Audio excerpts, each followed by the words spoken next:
In this video, I'm going to show you how you can easily add all of your Instagram followings on Threads in one click.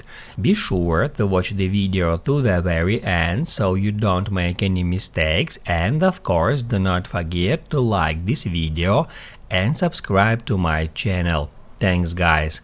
So let's get started, and first off, open up Threads.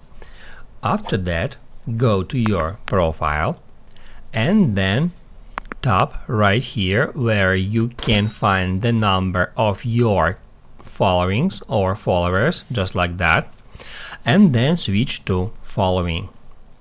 That's where we need to tap at see all right over here, and it will show us all our Instagram friends whom we are not following on Threads yet. We can tap at the follow buttons next to those users whom we want to follow, or if we want to follow all of them at once, we can just tap at follow all. That's how you can easily add all of your Instagram followings on Threads.